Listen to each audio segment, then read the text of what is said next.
माझ्याबरोबर आता मराठा जागर परिषदेचे संभाजी पाटील आहेत। संभाजी पाटलांनी मराठा आंदोलन मोठ्या प्रमाणात उभारलं होतं गेल्या काही वर्षांपूर्वी, मात्र अनेक दिवसात ते दिसत नव्हते। आता पुन्हा ते मीडिया समोर आलेले आहेत, त्यांच्या काही मागण्या घेऊन आलेले आहेत। संभाजी दादा, मला तुम्हाला हा प्रश्न आहे की तुम्ही मनोज जरांगे पाटलांच्या आंदोलनाला सपोर्ट करता का? नाही, मीच नाही, महाराष्ट्रातील मराठा समाज जो आहे तो समाजाचीच मागणी आहे, माझा प्रश्न नाही।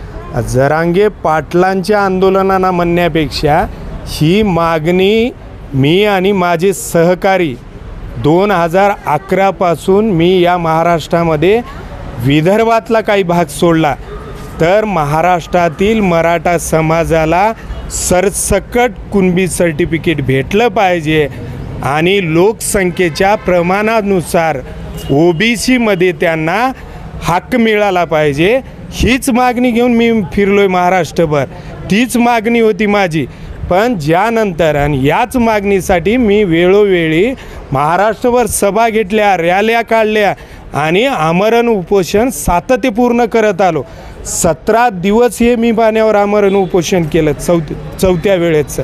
त्यामुळे ही मागणी त्यांची नाही, समाजाचीच मागणी आहे आणि त्या मागणीला त्यांच्या सुदैवाने समाज जागृत झाला आणि त्यांना सपोर्ट मिळाला। त्यामध्येच मला आनंद आहे की जे मी मागत होतो तेच त्यांच्या माध्यमातून व्यक्त होते, तेच अधिकार मिळतोय। पण खऱ्या अर्थाने ह्याच्यातून न्याय देते का सरकार, ते भूमिका स्पष्ट करावी हे मी म्हणतोय। आणि मराठा जागर परिषदेच्या माध्यमातून मी 2016पर्यंत म्हणजे क्रांती मोर्चे येईपर्यंत सातत्यपूर्ण माझं आंदोलन चालू होतं।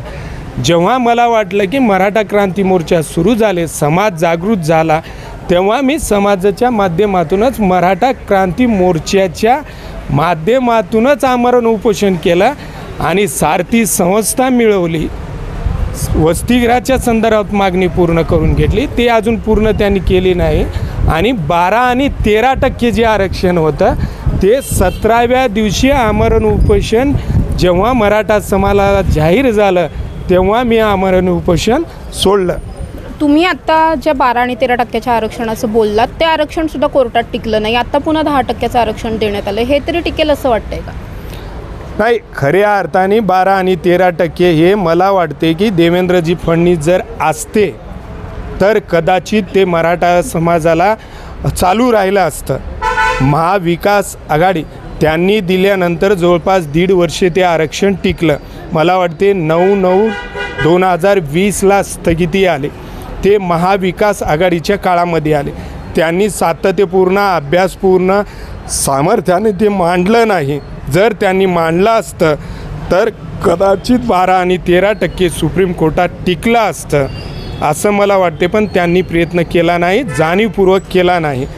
आणि जर देवेंद्रजी फडणवीस हे त्यांची भावना चांगली आहे, समाजाला न्याय त्यांनी 40 वर्षात जे कोणी काहीच केलं नाही त्यांनी काही ना काही प्रमाणात समाजाला न्याय दिला आहे आणि ते 10% आरक्षण टिकवतील असं मला वाटते, पण 100% टिकवतील असं मला शाश्वती नाही। म्हणून समाजानं जे आत्ता दिलेलं आहे ते तरी घेतलं पाहिजे आणि आपला लढा चालूच ठेवला पाहिजे। पण लढा चालू ठेवताना त्याच्यातून आउटपुट निघेल का हे विरोधकही आश्वासन देत नाहीत, OBCचं सत्ताधारीही देत नाहीत। मग आपण आपली क्षमता, आपला पैसा, आपला वेळ 40 वर्षापासून वाया घालतोय, ह्याचा कुठेतरी आपण विचार करावा असं मला वाटतं। म्हणजे थोडक्यात तुम्हाला असं म्हणायचं आहे का की जे आरक्षण EWS मधून मिळतंय त्यावरतीच समाधानी राहावं आणि OBC मधून मागणीच करू नये मराठा समाजाने, असं काही म्हणताय का तुम्ही? नाही, मागणी केलीच पाहिजे, तो आमचा अधिकार आहे, पण हेही समजून घेतलं पाहिजे की सत्ताधारी पण त्याबद्दल बोलत नाहीत आणि विरोधकही बोलत नाहीत। मग आपण किती दिवस झटत राहणार? जे आपल्याला मिळेल त्याचा विचार केला पाहिजे।